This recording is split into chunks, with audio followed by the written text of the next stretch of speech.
बिस्मिल्लाहिर्रहमानिर्रहीम। अस्सलाम वालेकुम। First year Urdu new course हिस्से नसर सबक नंबर 2 में नॉलेज न्यूज़ कलंदर की जानिब से खुशामदीद।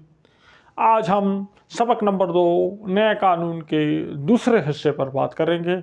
इस लेक्चर के पहले हिस्से में हम सबक का तारुफ, सबक का खुलासा, सबक का मरकज़ी ख्याल और अहम इबारात की तशरीह जो है आपके सामने पेश कर चुके हैं।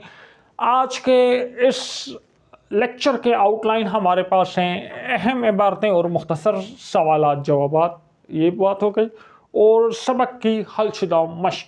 इन दो पॉइंट्स को हम देखेंगे। सबसे पहले हम अहम इबारतें, मैं कुछ 4 इबारतें मैं इस सबक में से सेलेक्ट कर लेता हूँ।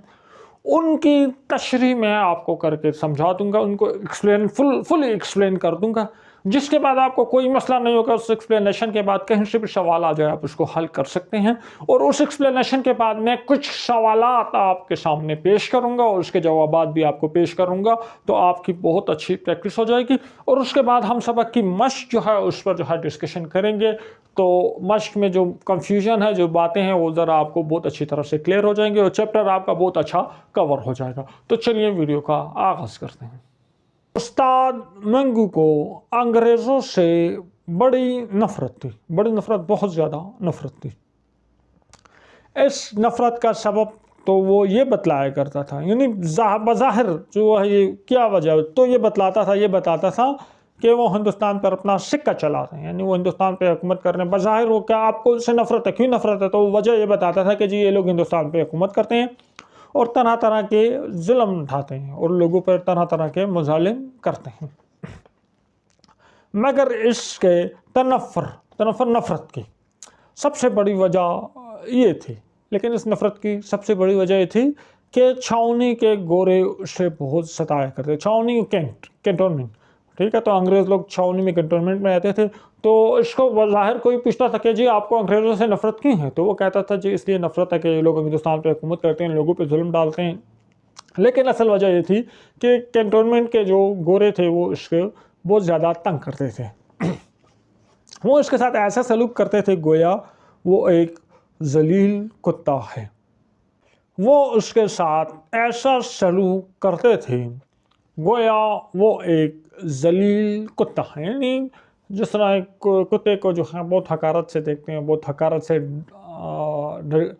क्या करा जाता है, ट्रीट किया जाता है, तो उसके साथ भी बिल्कुल इसी तरह वो सलूक करते थे। बहुत जलील करते थे, बहुत हकीर समझते थे। इसके अलावा तो एक वजह तो ये थी कि गोरे उसके साथ बुरा सलूक करते थे, उससे उनका रंग भी बिल्कुल पसंद आता था। गोरे तो अंग्रेज़ जो होते थे वाइट कलर के, वाइट और रेड कलर होता था उनका, रेड एंड वाइट, तो उसको ये कलर पसंद नहीं था। क्यों? और इसके अलावा उसे उनका रंग भी, उनका कलर भी बिल्कुल पसंद ना था। यानी उनका अंग्रेज़ों का कलर होता है वाइट कलर होता है, वाइट और रेड कलर होता है, तो उसको इनका ये कलर जो है पसंद नहीं था। तो दो वजह से नफ़रत करता था, एक तो वो उसके साथ सलूक पूरा करते थे और दूसरा अंग्रेज़ों का जो कलर है उसको पसंद नहीं था। जब कभी वो गोरे के सुर्ख और सफ़ेद, रेड एंड वाइट चेहरे को देखता, फेस को देखता, तो उससे मतली आ जाती मतलब उसका दिल ख़राब हो जाता।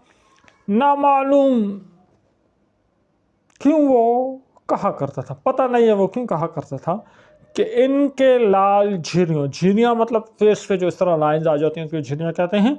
एज जब ज़्यादा हो जाए तो फेस पे लाइंस आ जाती हैं, ठीक है। लाल झिर्रियों भरे चेहरे देखकर मुझे वो लाश, डेड बॉडी याद आ जाती है, जिसके जिस्म पर से ऊपर की झल्ली, ऊपर एक ऐसी लाश, डेड बॉडी याद आ जाती है कि जिसके जिस्म पर जो ऊपर जो खाल होती है, ठीक है, गल गल कर झड़ रही हो, यानी उसकी जो स्किन है वो स्किन है वो गल गई है, ख़राब हो गई है और गिर रही है। तो वो अंग्रेज़ को देखते थे तो उसको वो लाश याद आती थी और उसका दिल जो ख़राब होने लगता था। तो इस दो वजह से वो नफ़रत थी अंग्रेज़ों से। जब किसी शराबी गोरे से, शराबी गोरा यानी अंग्रेज़ जो शराब के नशे में धत होता है, उसका झगड़ा हो जाता, उसकी फ़ाइट हो जाती, तो सारा दिन उसकी तबीयत मुकद्दर रहती, ख़राब, सारा दिन उसका दिल ख़राब होता, सारा दिन उसका बुरा गुजरता। और शाम को अड्डे में आकर हिलमार का सिगरेट, हिलमार का सिगरेट का ब्रांड है, जिसमें रेड एंड वाइट है, जिसमें मेलबोर्न सिगरेट के नाम है, तो इस तरह हिलमार का उस टाइम, ये K2 सिगरेट का ब्रांड है, तो उस टाइम सिगरेट होता था, उसका हिलमार का कहती थी। सिगरेट पीते या हुक्के के कश लगाते हुए, या तो वो सिगरेट पी रहे थे या वो हुक्का पीते थे, तो उसके कश लगाते हुए उस गोरे को जी भर कर सुनाया करता। तो उस गोरे को बहुत बुरा भला जी भर कर जितना दिल आता बस उसको गालियाँ वगैरह देता था।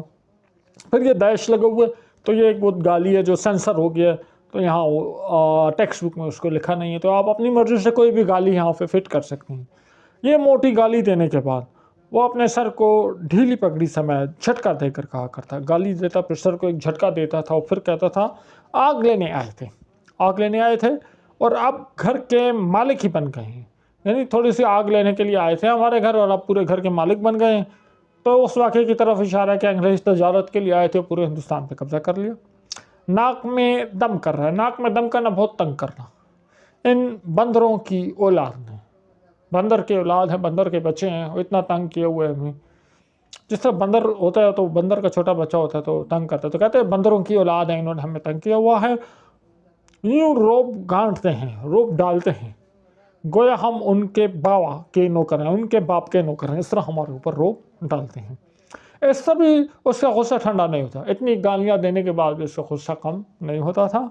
जब तक उससे कोई साथी उसके पास बैठा रहता, जब तक कोई दोस्त बैठा रहता, वो अपने सीने की आग उगलता रहता, वो सीने में बस जो आग होती वो अंग्रेज़ों के खिलाफ उगलता रहता था। शक्ल देखते हो ना तुम इसकी, जैसे कोड़ हो रहा हो, शक्ल देखो अंग्रेज़ की, इस तरह लगता है जैसे कोड़ हो। कोड़ एक ऐसी बीमारी थी जो अछूत बीमारी थी, वो हो गई है बिल्कुल मुर्ताब।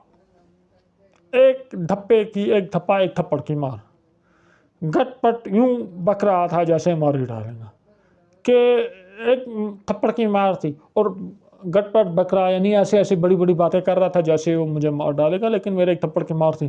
तेरी जान की कसम, तुम्हारी जान की कसम। पहले पहल जी में आई, दिल में मेरा भी आई कि मलून आंटी की खोपड़ी के पुर्जे उड़ा, इसके सर तोड़, लेकिन इस ख्याल से टल गया। लेकिन फिर मैंने कहा चलो फरेदा माशूम कि इस मरदूत को मारना अपनी हद है, तो इस मुर्दार को, इस मरदूत को मारूंगा तो मेरी बेइज्जती है, तो इस वजह से मैंने छोड़ दी। ये कहते कहते वो थोड़ी देर के लिए खामोश हो जाता, थोड़ी देर के लिए चुप हो जाता, और नाक को खाकी कमीज़ से साफ़ करने के बाद, वो अपनी खाकी कमीज़ होती थी उससे सब नाक साफ़ करते, फिर बड़बड़ाने लगे। थोड़ी देर के लिए चुप हो जाता था कि यार चलो मैंने इसलिए छोड़ दिया कि इसको मारूंगी तो मेरी बेइज्जती है। फिर थोड़ी देर चुप हो जाता था, नाक साफ़ करता था और फिर बोलने लगता था, कसम है भगवान की कसम, इन लाड साहबों यानी अंग्रेज़ों के नाज उठाते उठाते तंग आ गया हूँ, इन अंग्रेज़ों के खिदमतें कर करके मैं तंग हो गया हूँ।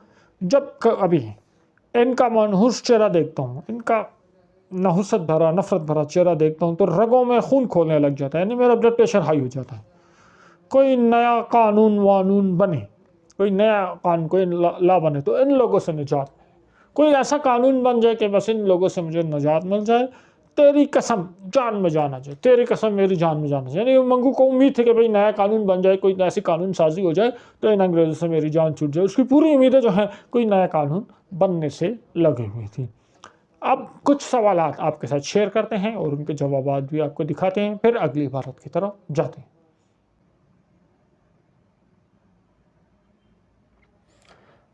मुख्तसर सवाल जवाब, मंगू को अंग्रेज़ों से क्यों नफ़रत थी, उसकी नफ़रत की सबसे बड़ी वजह क्या थी?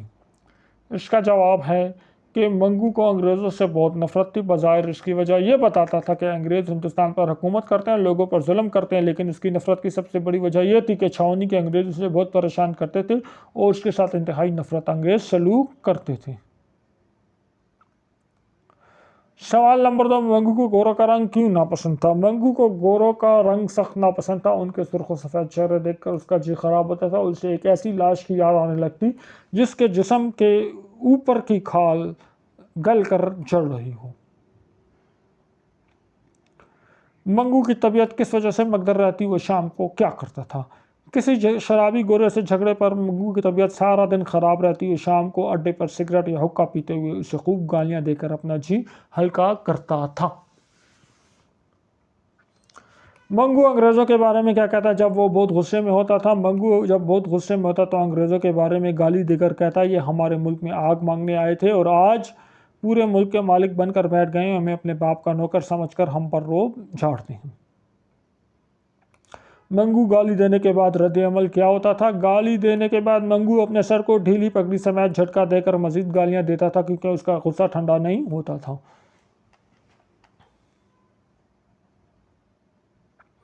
मंगू अंग्रेज़ों से निजात पाने की उम्मीद किस बात पर थी?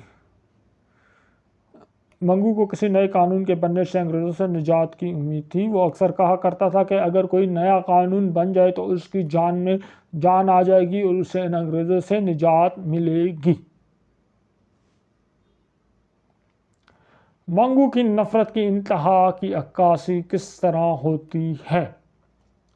मंगू की नफ़रत की इंतहा की अक्कासी उस जुमले से होती है जिसमें वो अंग्रेज़ों की खोपड़ी के पुर्जे उड़ा देना चाहता है, मगर फिर इस ख्याल के तहत रुक गया कि इस मरदूद को मारना अपनी बेइज्जती है।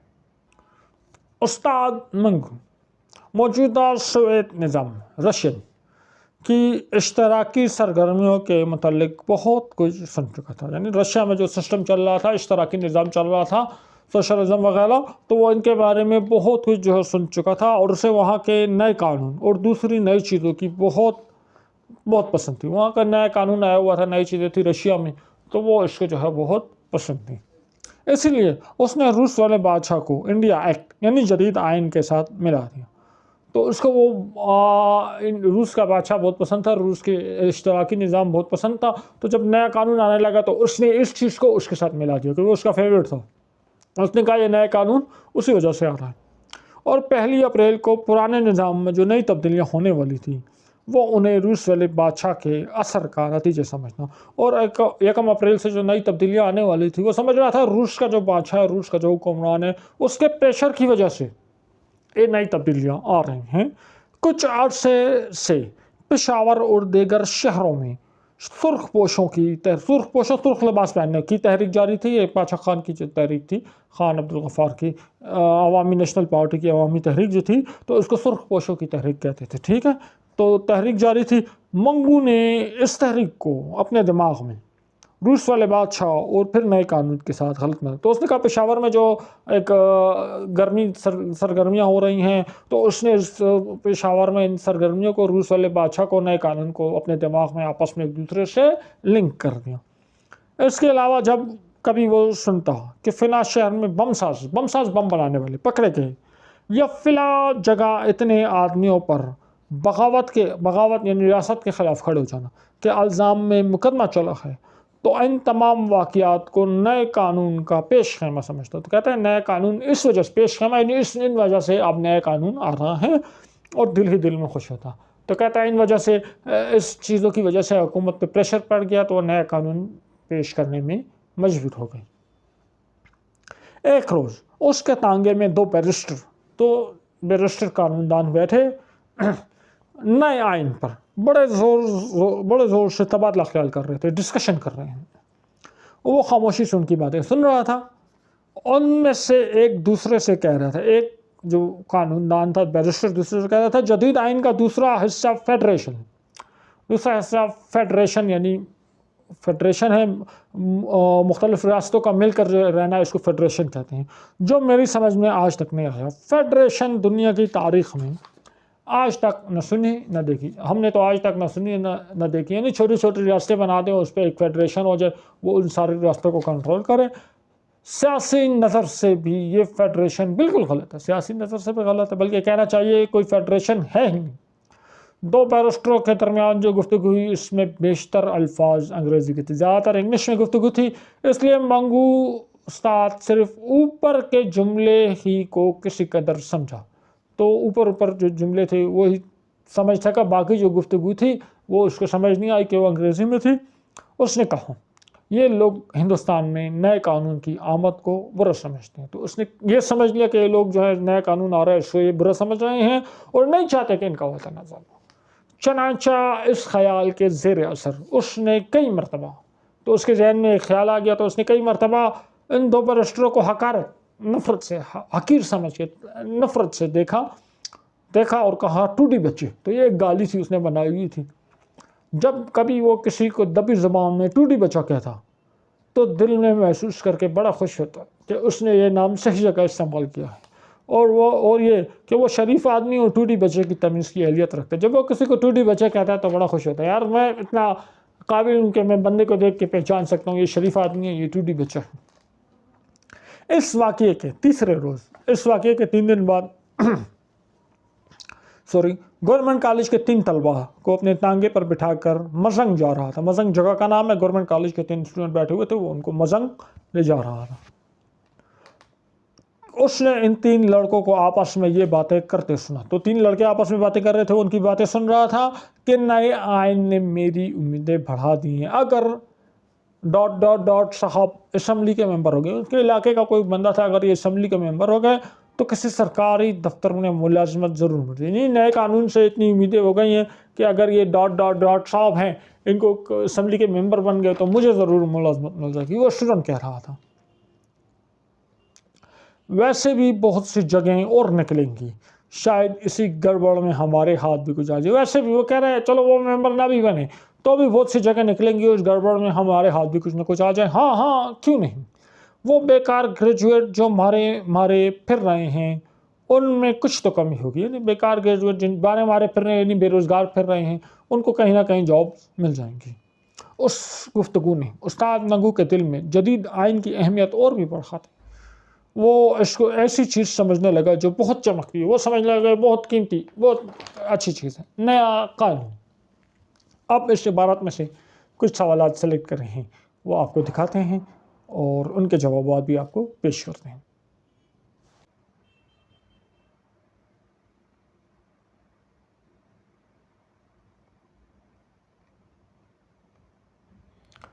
पहला सवाल, मंगू को सोवियत निज़ाम की कौन सी खसूसियात पसंद आई थी? मंगू को सोवियत निज़ाम की इश्तराकी सरगर्मियाँ और नए कवानीन बहुत पसंद थे। मंगू सुरखपोशों की तहरीक और बगावत को नए कानून से कैसे जोड़ा? कुछ अर्सा कबल जब पेशावर और दीगर शहरों में सुरखपोशों की तहरीक जारी थी, मंगू अपने सादा से जहन से इन सब तहरीकों और बगावतों को आपस में एक दूसरे से मिलाया और के नए कानून इन साजिशों के नतीजे में बन रहा है।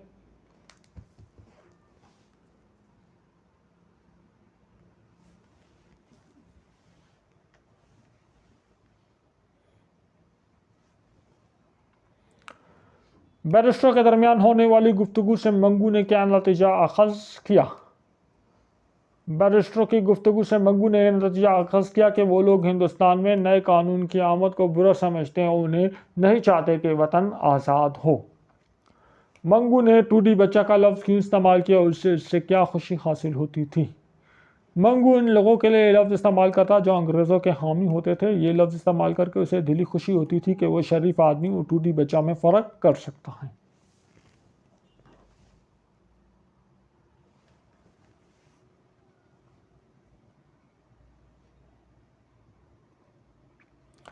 गवर्नमेंट कॉलेज के तलबा की गुफ्तगू ने मंगू के ख़यालात पर क्या असर डाला?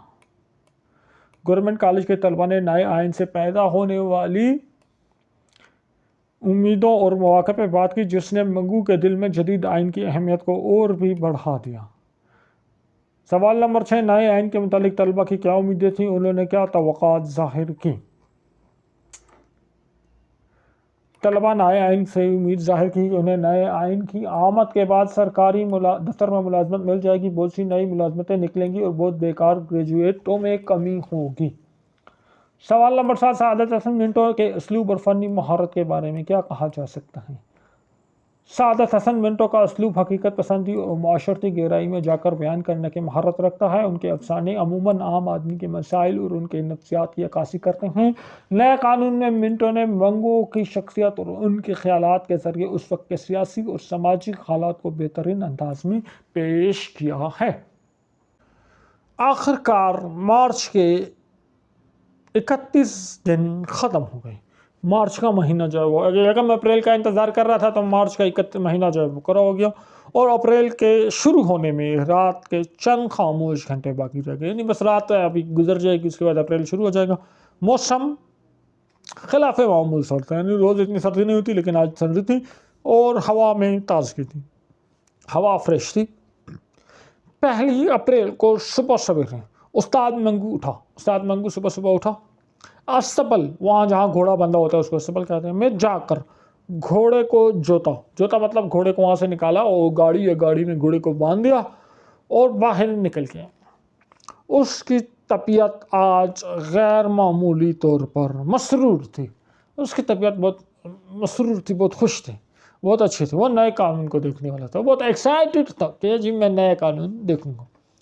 उसने सुबह के सर्द मतलब ठंडा धुंधलके में कई तंग और खुले बाज़ारों का चक्कर लगाया। तो धुंध में उसने तंग गलियों में भी और खुले बाज़ारों में भी चक्कर लगाया, मगर उसे हर चीज़ पुरानी नजर आई, हर चीज़ ओल्ड नज़र आई, आसमान की तरह पुरानी। जिस तरह आसमान पुराना है तो हर चीज़ पुरानी थी।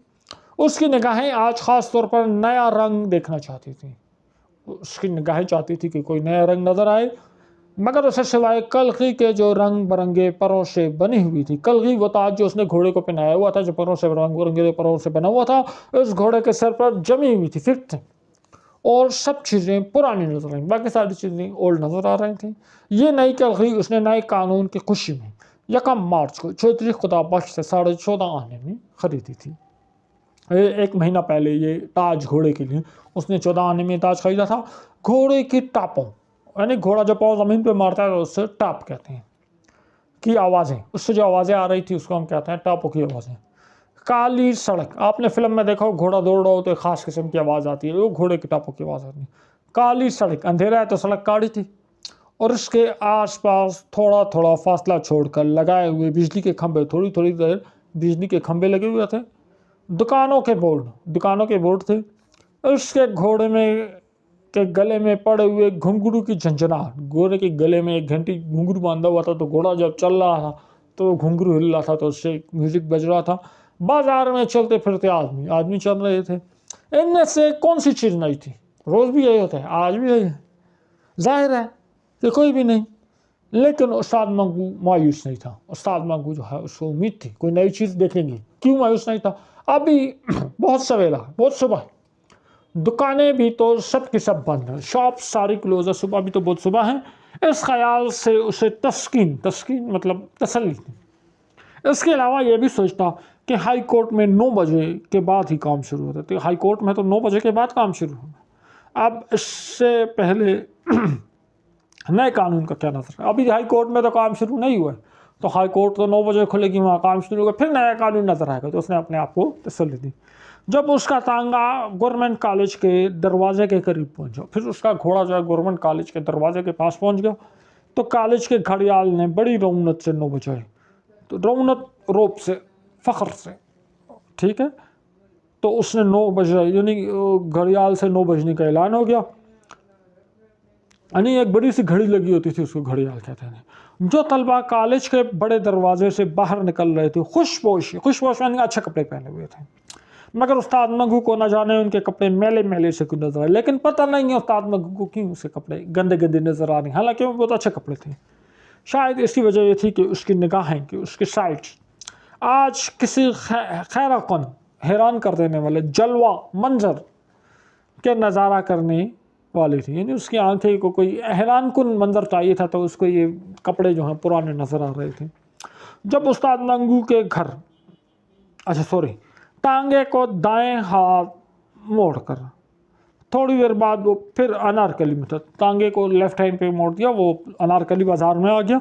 बाज़ार की आधी दुकानें खुल चुकी थी, अब लोगों की आमद और रफ्त, आना जाना भी बढ़ गया था। लोगों का आना जाना भी बढ़ गया था। हलवाई की दुकानों पर घाघों की खूब भीड़ थी, बहुत खूब रश थी। भीड़ मतलब रश। मनयारी वालों की नुमाइशी चीज़ें शीशे की अलमारी में लोगों को दावत नज़ारा दे रही थी। तो जो शॉपकीपर थे उनकी नुमाइशी चीज़ें शीशे की अलमारी में रखी हुई थी, लोग आके उनको देख रहे थे खरीदने के लिए। और बिजली के तारों पर कई कबूतर आपस में, बिजली के जो तार थे उस पर कबूतर आपस में झगड़ रहे थे। मगर उस्ताद मंगू के लिए इन तमाम चीज़ों में कोई दिलचस्पी नहीं थी, इन सारी चीज़ों में उसको कोई इंटरेस्ट नहीं थी। वो नए कानून ये देखना चाहता था। ठीक उसी तरह जिस तरह वो घोड़े को देख रहा था, घोड़े ने नया ताज पहना हुआ, तो उसको नया कानून भी देखना चाहता था। इस पैराग्राफ में से कुछ सवालात सेलेक्ट करके और उसके जवाब दोनों आपके साथ शेयर करते हैं। पहला सवाल, मार्च के अख्ताम पर मंगू की तबीयत कैसी थी? उसकी वजह क्या वजह थी? मार्च के ख़त्म पर मंगू उस्ताद बहुत खुश थी, तबीयत बहुत खुश थी, उसे उम्मीद थी कि वो कानून के नफाज से सब कुछ बदल जाएगा। उस्ताद मंगू नए कानून की खुशी में क्या खरीदा और इसका क्या मतलब था? उस्ताद मंगू नए कानून की खुशी में 1 मार्च को चौधरी खुदा बख्श से 14.5 आने में मुख्तलिफ रंगों से बनी एक कलगी खरीदी थी, क्योंकि उसकी आंखें आज हर तरफ नया रंग देखना चाहती थीं। सवाल नंबर 3, उस्ताद मंगू सुबह के वक्त बाजारों का चक्कर लगाया तो उससे क्या महसूस हुआ? सुबह के वक्त बाजारों का चक्कर लगाते हुए उस्ताद मंगू को हर चीज़ पुरानी नजर आई। उसे कोई भी नया रंग और रूप दिखाई ना दिया सिवाय उस परों के ताज के जो उसने अपने घोड़े के सर पर जमाया हुआ था। उस्ताद मंगू ने दुकानों के बंद होने पर क्या सोचा? उस्ताद मंगू ने दुकानों के बंद होने पर सोचा कि सुबह बहुत सुबह है और हाई कोर्ट में 9 बजे के बाद ही काम शुरू होते हैं, इसलिए अभी दिन के आगाज़ में नए कानून की अलामात ज़ाहिर नहीं होंगी। उस्ताद मंगू गवर्नमेंट कॉलेज के तलबा के कपड़े कैसे नज़र आए, उसकी क्या वजह थी? उस्ताद मंगू को गवर्नमेंट कॉलेज के तलबा के कपड़े मैले मैले नज़र आए, हालांकि उन्होंने अच्छे कपड़े पहने हुए थे। इसकी वजह ये थी कि उस्ताद मंगू की निगाहें आंखों को हैरान करने वाले मनाजर की मुंतज़िर थीं और उसकी तवक्कात पूरी न हो सकी। सवाल नंबर 6, मंगू ने बाजार में क्या मनाजर देखा, उसका रद्द अमल क्या था? कि मंगू ने बाजार में दुकानें खुली देखी, गाहकों की भीड़, नुमाइश और चीज़ें और कबूतर लड़ते देखे। उसके रद्द अमल में दिलचस्पी नहीं थी, क्योंकि उसकी सारी तवज्जो और दिलचस्पी नए कानून की आमद पर मरकूज थी। इस अफसाने का मरकज़ी ख्याल क्या है? इस अफसाने का मरकज़ी ख्याल एक आम आदमी की उम्मीदों और ख्वाबों की अक्कासी है जो नए कानून के नफाज से वाबस्ता है। इस अफसाना उस वक्त के हिंदुस्तानी माशरती और सियासी हालात की अक्कासी करता है, इस बात को उजागर करता है कि किस तरह बड़ी तब्दीलियाँ आम आदमी की ज़िंदगी में हकीकी फ़र्क नहीं। उस्ताद मंगू ने पिछले बरस की लड़ाई, पिछले साल जो फाइट हुई है, और 1 अप्रैल के नए कानून, 1 अप्रैल को जो नया कानून आ रहा है, पर गौर करते हुए गोरे से कहा। उसने कहा पिछले साल लड़ाई हुई थी, उस तक पुराना कानून था, अब नया कानून आ गया, तो उस कानून को ज़हन में रखते हुए उस अंग्रेज़ को कहा, कहाँ जाना मांगता है, कहाँ जाना चाहते हो? उस्ताद मंगू के लहजे में चाबक ऐसी तेज़ी थी, इतना गुस्सा था, तेज़ी में कहा। गोरे ने जवाब दिया, हीरा मंडी। गोरे ने जगह बताई कि मैंने इस जगह जाना है, किराया 5 रुपये होगा, यानी बहुत ज़्यादा किराया बता दिया। उस्ताद मंगू की मुझे थरथराई, मुझे लड़ने लगी, तो उसने कहा किराया 5 रुपये होगा। बहुत गुस्से में कहा तो मुझे हिलने लगी। ये सुनकर घेरा हैरान हो गया, वो चिल्लाया, उसने चीख मारी, 5 रुपये? क्या तुम? अभी मजीद कुछ कहने वाला था, लेकिन उस्ताद मंगू ने उसकी बात काट दी। हाँ 5 रुपये। उस्ताद मंगू ने कहा 5 रुपये। ये कहते हुए उस्ताद मंगू का दाया बालों वाला हाथ, दाया हाथ, उसमें बाल भरे हुए थे, भिंच कर एक वजनी घोंसे की शक्ल अख्तियार कर गया। हाँ 5 रुपये। क्यों जाते हो या बेकार बातें बनाओगे? क्यों जालें या ऐसे ही फजूल में बातें कर रहे हो? उस्ताद मंगू का लहजा ज़्यादा सख्त हो गया और सख्त हो गया, और नए कानून की उसको नशा चढ़ा हुआ था। गोरा पिछले बरस के वाक़े को, पिछले बरस जो वाक़या हुआ था, पेश नज़र रख कर, उसने पिछले साल जो वाक़या हुआ था उसको अपने जहन में रख कर उस्ताद मंगू के सीने की चौड़ाई नज़रअंदाज कर चुका था। तो उसने गोरे को पिछले साल वाला वाक़या था, तो उस्ताद मंगू इतने गुस्से में, उसका सीना इतना चौड़ा है, उसके हाथ में मुका बना हुआ है, तो गोरे इन चीज़ों को नहीं देख रहा था। वो अंग्रेज़ उसको पिछले साल वाला वाक़या याद था कि पिछले साल मेरी वजह से उस्ताद मंगू की इतनी बेइज्जती हुई थी, तो उसके जहन में तो वही बात थी। वो ख्याल कर रहा था कि उसकी खोपड़ी फिर खुजला, यानी खारिश हो रही है, खुजला रही है, यानी उस्ताद मंगू को फिर थोड़ी बेइज्जती की ज़रूरत है। इस हौसला अफजा ख्याल के ज़ेर असर तो उसके जहन में बस वो पिछले साल वाली बातें थी।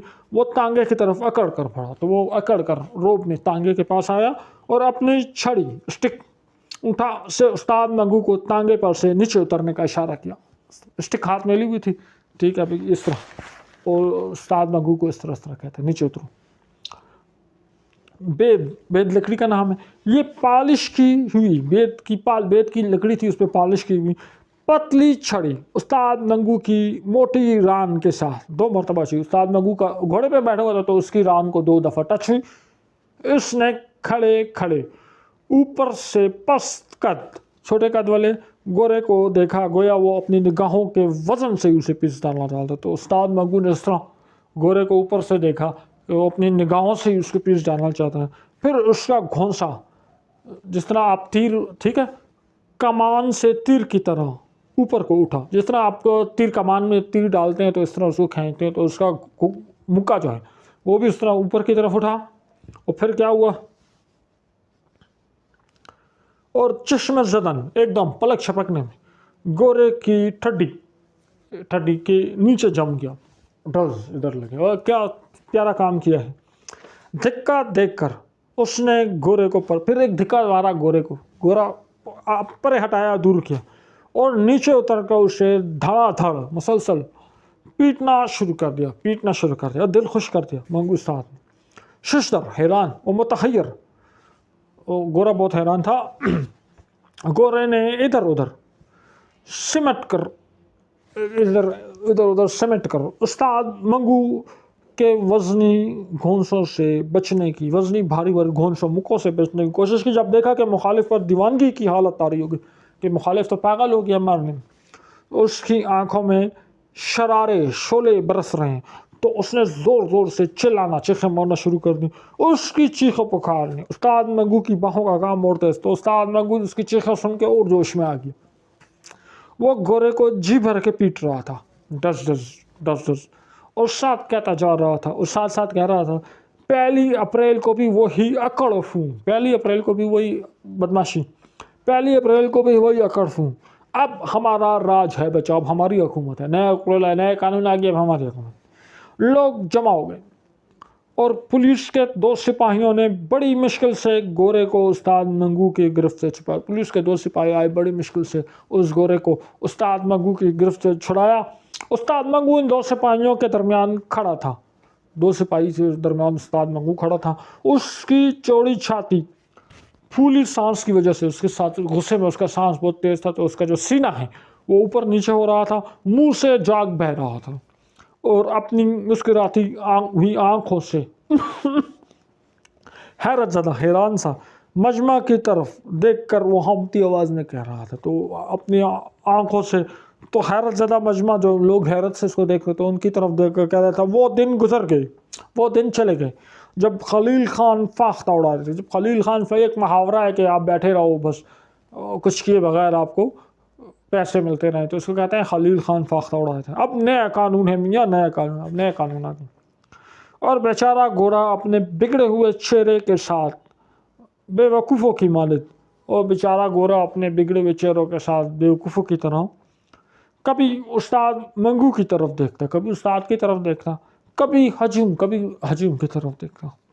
उस्ताद मंगू को पुलिस के सिपाही थाने में ले गए, उस्ताद मंगू को पुलिस के सिपाही थाने में ले गए, पुलिस स्टेशन।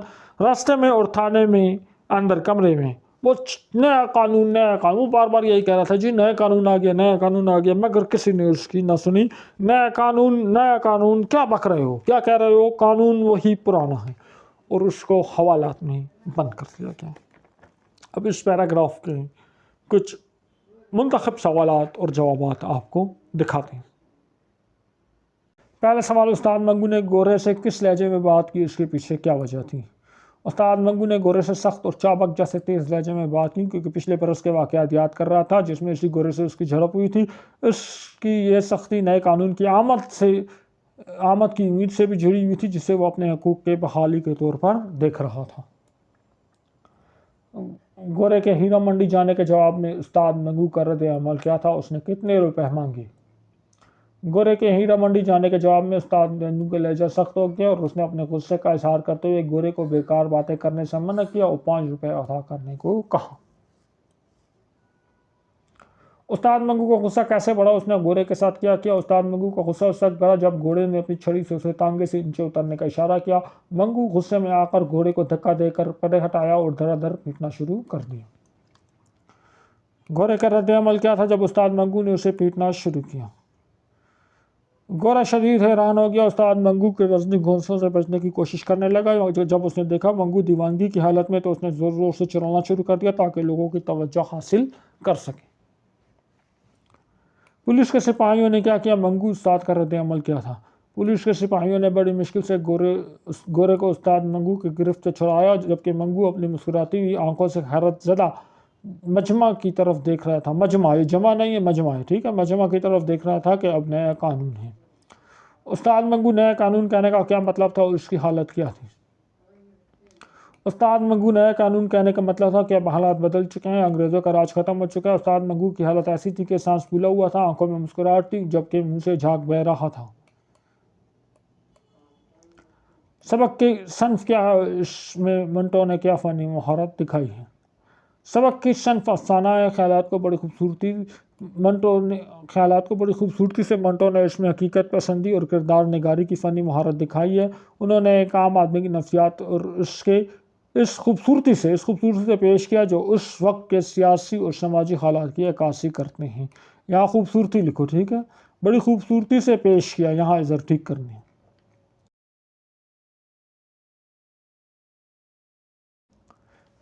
अब हम इस सबक की मश्क की तरफ जाते हैं। मुसन्निफ़ की तकनीक और मकसद और असलूब पर मबनी दर्जल सवालात के जवाबात में सादत हसन मिंटो के अफसानों के मौज़ूआत क्या हैं।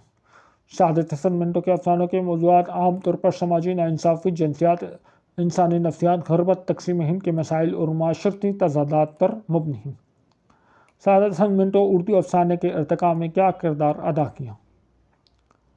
सादत हसन मिंटो ने उर्दू अफसाने को हकीकत पसंदी के साथ नए मौज़ूआत और उसलूब से नवाजा। उन्होंने माशरती मसाइल को बेबाकी से बयान किया और उर्दू अदब में नए रुझान मुतारफ़ कराया। उनके अफसाने इंसानी नफ्सियात की गहराई में जाकर मसाइल की हकीकी तस्वीर पेश करते हैं। आडे के तमाम कोचवानों के लिए मंगू की हैसियत क्या थी। आडे के तमाम कोचवानों के लिए मंगू एक बाखबर और अक्लमंद आदमी था। वो दीगर कोचवानों के दुनिया के हालात से बाखबर रखता था। अगरचे उसने कभी स्कूल नहीं देखा था मगर उसके पास दुनिया भर की चीज़ों का इल्म होता था। मंगू कोचवान ने हिंदू मुस्लिम फसाद की क्या वजह बताई थी। मंगू कोचवान ने हिंदू मुस्लिम फसाद की एक वजह एक पीर की बददुआ को करार दिया था। उसने कहा था कि अकबर बादशाह एक दरवेश का दिल दुखाया, जिस पर दरवेश ने बददुआ दी थी कि हिंदुस्तान में हमेशा फसादात ही होते रहेंगे। हिंदुस्तान की आज़ादी और ग़ुलामी के मुतल्लिक मंगू की क्या राय थी। मंगू की राय थी कि हिंदुस्तान कभी आज़ाद नहीं हो सकता, हमेशा किसी न किसी बैरूनी ताकत का ग़ुलाम रहेगा। कांग्रेस वाले 1000 साल भी कोशिश करें तो हिंदुस्तान आज़ाद नहीं हो सकता। ज़्यादा से ज़्यादा ये होगा कि अंग्रेज़ चला जाएगा और उनके जाने के बाद कोई और ताकत हिंदुस्तान पर हुकूमत करेगी।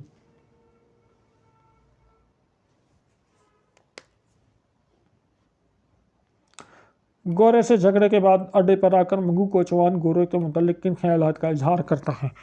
गोरे से झगड़े के बाद अड्डे पर आकर मंगू गोरों के खिलाफ अपने गुस्से का इजहार करता। वो उन्हें मोटी गालियाँ देता, उनकी शक्ल और सूरत को मुर्दार और कोट ज़्यादा कहता कि अंग्रेज़ हमें अपना नौकर समझते हैं और हमें जलील करते हैं। तांगे में बैठने वाले 2 बैरिस्टरों को मंगू ने टूटी बच्चे क्यों कहा। तो मंगू तांगे में बैठने वाले 2 बैरिस्टरों को टूटी बच्चे इसलिए कहा क्योंकि वो समझता था ये बैरिस्टर हिंदुस्तान में नए कानून की मुखालफत कर रहे हैं और अंग्रेज़ों के हामी हैं। अभी कुआं खोदा नहीं गया, प्यास से न ढाल हो रही हो, इस जुमले का मफहूम लिखें। इस जुमले का मफहूम है कि अभी असल काम शुरू नहीं हुआ और लोग पहले ही नताइज की तवज्जो में बेचैन हो रहे हैं। ये बात मंगू की बीवी ने उसकी जल्दबाजी और बेकरारी बयान करने के लिए कही थी। वो नताइज के इंतज़ार में बेसब्री का मुजाहरा कर रहा है। सवाल नंबर 2, तमाम तलबा बारी बारी इस अफसाने की इबारत को दुरुस्त तलफ़्फ़ुज़, लबो लहजे, उतार चढ़ाव और ज़रूरत के मुताबिक तासर के साथ पढ़ें। ठीक है, जिस तरह मैंने पीछे आपको रीडिंग करके दिखाई थी उस तरह पढ़ें और बारी बारी इस अफसाने से मुतालिक इशारात और अहम निकात बयान करें। तो इशारात और अहम निकात बारी बारी आप बयान करें।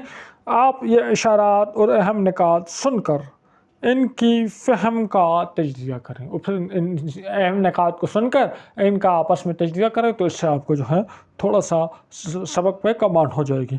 अगले सवाल पे आते हैं। द जेल इबारत को अफसाने के दरमियान से लिया गया, अफसाने के सेंटर से दरमियान से लिया गया।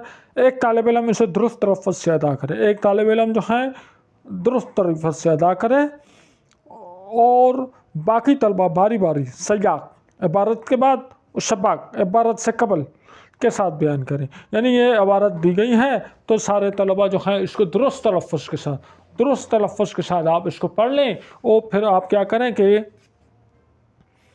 कुछ तलबा जो हैं, ठीक हो गया, इसको सयाक और कुछ सबाक, यानी इससे पहले क्या हुआ वो किस्सा बयान करें और इसके बाद क्या हुआ वो किस्सा जो है वो आप बयान कर लें। सबाक अबारत से कबल। उस्ताद मंगू कोचवान एक आम आदमी है जो सियासी हालात से बाखबर रहता है, अंग्रेज़ों से शदीद नफरत करता है क्योंकि वो हिंदुस्तान पर काबिज है और तरह तरह के जुल्म ढाते हैं। उसकी नफरत की सबसे बड़ी वजह छावनी के गोरों का उसके साथ बुरा सलूक है। मंगू को जब खबर मिलती है कि हिंदुस्तान में एक नया कानून नाफिज होने वाला है तो वो बहुत खुश होता है। उसे उम्मीद होती है कि नया कानून अंग्रेज़ों के जुल्म से निजात दिलाएगा। 1 अप्रैल को नए कानून नाफिज होने की खबर सुनकर मंगू बहुत पुरजोश होता है। तब्दीली देखने सुबह सवेरे ही बाजारों का चक्कर लगाता है जहां छावनी में एक गोरा मुसाफिर पीछे से आवाज़ देकर उसे अपनी तरफ बुलाता है। सबक सया 1 अप्रैल नया कानून नाफिज होता है। मंगू बड़ी उम्मीदों के साथ अपने घोड़े को जोतता है, सड़कों पर घूमता है ताकि किसी तब्दीली को देख सके। वह एक घोड़े को देखता है, उसे अपने तांगे में बिठाता है। मंगू घोड़े से तंजे लहजे में पूछता है कहाँ जाना है। वो चाहता है कि कहाँ जाना चाहता है। उसके दिल में पिछले साल के झगड़े की तल्ख याद ताज़ा हो जाती है जिसमें इसी गोरे ने उसे बेइज्जत किया था। इस तल्खी के साथ मंगू की नफरत और भी बढ़ जाती है और मंगू नए कानून के नशे में आकर उसे बुरी तरह पीट डालता है।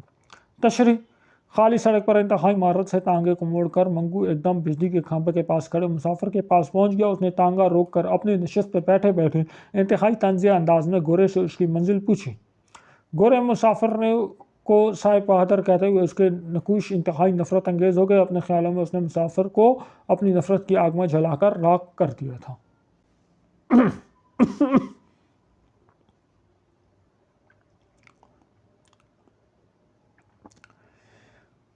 सवाल नंबर 5 का जवाब है कि सादा मिनटों का तर्ज तहरीर तमाशा में हकीकत पसंदी और बराह रास्त बयाना पर मबनी है। उन्होंने सादा और सीधा सादा बयाना इस्तेमाल किया है जो कारी को वाक़यात और हकीकत का बखूबी एहसास दिलाता है। मेंढों के किरदार जीते जागते और हकीकी महसूस होते हैं जो कारी के दिल में उतर जाते हैं।